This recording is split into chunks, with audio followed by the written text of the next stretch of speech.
কুসুম নমস্কার। কুসুম কুমারী দাস একজন বাঙালি মহিলা কবি কুসুম কুমারী দাস পূর্ববঙ্গের বাকরগঞ্জ জেলার বরিশালে 1882 খ্রিস্টাব্দের 21শে সেপ্টেম্বর জন্মগ্রহণ করেন। তার রচিত আদর্শ ছেলে, যার প্রথম চরণ আমাদের দেশে কবে সেই ছেলে হবে, এই কবিতাটি দেশের বিভিন্ন পুস্তকে অন্তর্ভুক্ত করার জন্য সর্বাধিক পরিচিত ছিলেন। এই বিশিষ্ট কবিকে নিয়ে ইউটিউবে সাহিত্য নবদিগন্ত চ্যানেলে আজকের ভিডিওটি হলো বাংলার আদর্শবাদী মহিলা কবি কুসুম কুমারী দাস, গ্রন্থনায় রবীন্দ্র কুমার চক্রবর্তী। কবি কুসুম কুমারী দাস পূর্ব পাকিস্তানের বাকরগঞ্জ জেলার বরিশাল শহরে 1875 খ্রিস্টাব্দের 21শে সেপ্টেম্বর এক বিদ্যানুরাগী পরিবারে পিতা চন্দ্রনাথ দাসের ঔরসে এবং মাতা ধনময়ী দেবীর গর্ভে জন্মগ্রহণ করেন।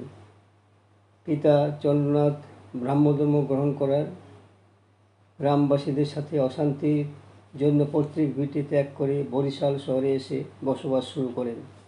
বরিশাল শহরে ব্রাহ্ম সমাজ দ্বারা পরিচালিত বিদ্যালয়ে কুসুম কুমারী দাস পড়াশোনা করার পর বেথুন বিদ্যালয়ে ভর্তি হন এবং পরবর্তী সময়ে কবিতা ও প্রবন্ধ লিখে যথেষ্ট সুনাম অর্জন করেন।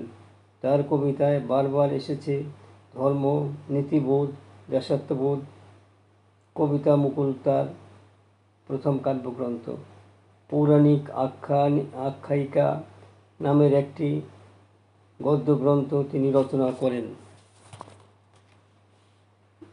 বিপদ আসিলে কাছে হও আগুয়ান, নাই কি শরীরে রক্ত মাংস প্রাণ, হাত পা সবারই আছে মিছে কেন ভয়, চেতনা রয়েছে যার সে কি পড়ে রয়।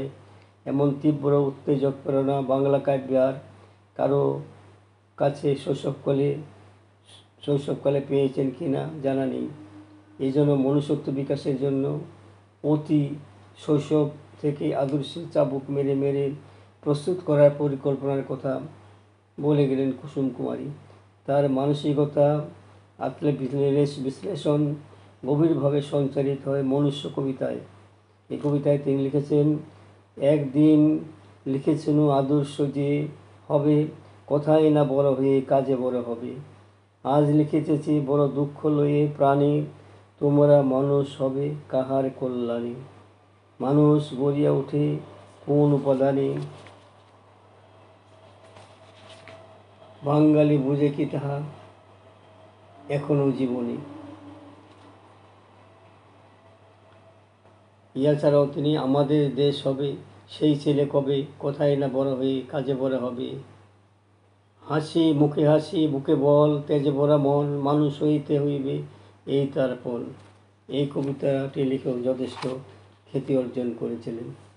বাংলার ঘরে ঘরে প্রত্যেক ছেলে মেয়ের কাছে মা বাবার এই আকাঙ্ক্ষিত সঞ্জীবিত প্রত্যবাক্যটি গভীরভাবে সঞ্জীবিত হয়েছিল। কথায় নয় কাজ, তার সঙ্গে সাহস, প্রবলতার মধ্য দিয়ে প্রতিজ্ঞা, আমি মানুষ হব।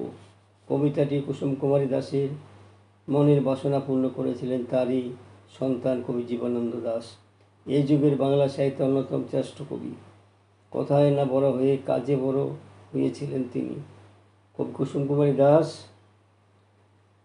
1994 সালে 19 বছর বয়সে সদানন্দ দাসের সঙ্গে কুসুম কুমারী দাসের বিবাহ হয়।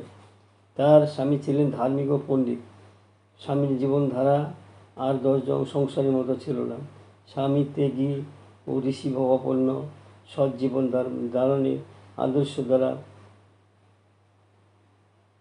তার জীবনকে শ্রদ্ধা ও আদরণীয় করেছিল। বিবাহের কিছুদিন পরে আদর্শ ছেলে মেয়ের উদ্দেশ্যে কুসুম কুমারী রচনা করেন কবিতা মুকুল। এরপর পৌরাণিক আখ্যায়িকা নামে গদ্য রচনা করেন।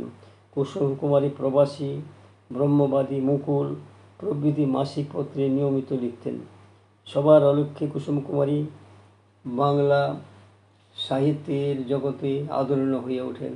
কুসুম কুমারীর ঘরে কাজের সঙ্গে দেশের খবর, নেতৃস্থানীয়দের খবর জানার আগ্রহ ছিল ব্যাকুল। রবীন্দ্রনাথ, মহাত্মা গান্ধী, বিদ্যাসাগর, রামমোহন রায় এদের জীবনী তাকে অনুপ্রাণিত করতেন। তার 2 ছেলে 1 মেয়ে, প্রত্যেকেই কৃতী সন্তান। বাঙালি ছেলে মেয়েদের মানুষের মতো মানুষ হবার জন্য নানাভাবে তিনি চেষ্টা করতেন। দেশের কল্যাণে, দেশের স্বার্থে, জগতের উন্নতির জন্য নতুন প্রাণে উদ্ভূত হবার প্রেরণা কুসুম কুমারী কাব্যে সবচেয়ে বেশি আছে। মলিনতাকে পরিহার করে সুন্দর ও পবিত্র জীবনের প্রতি কবির ব্যাকুলতা, বীরত্ব ও সাহসিকতা, নিয়মবর্তিতা ও শৃঙ্খলামুক্ত জীবন ধারণের জন্য কুসুম কুমারী আজীবন কবিতার মধ্যে দিয়ে প্রেরণা জুগিয়েছেন। মহৎ আদর্শ ছাড়া জীবনের পথ সুদূর হয় না, অপরের জগতের কল্যাণ করা যায় না। তাই কুসুম কুমারী তার কবিসত্তার সেই মানসিকতার সবচেয়ে বড় অনুভব করতেন।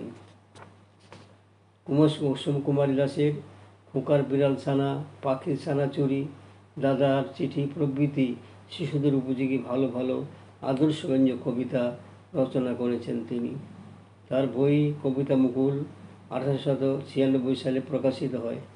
সাময়িক ঘটনাকে কেন্দ্র করে মহাত্মা গান্ধী, বিশ্বকবি বন্দনা বিষয়ক তার কবিতা খুবই জনপ্রিয়।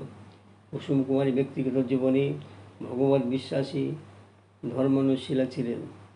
শেষ জীবনে অরূপের রূপ ও সাধন পথে 2টি কবিতায় কবির অন্তর জীবনের ব্যাকুলতা, পরমের সন্ধান, নিজেকে সমর্পণ করার গভীরতা সুস্পষ্টভাবে ব্যক্ত করেছেন।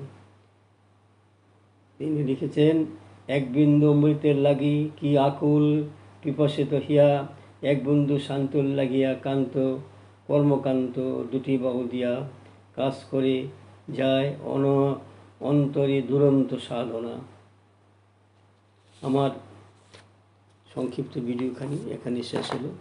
যদি আপনাদের মনোভূত হয় সাবস্ক্রাইব, শেয়ার এবং লাইক করতে ভুলবেন না যেন। সুস্বাগতম।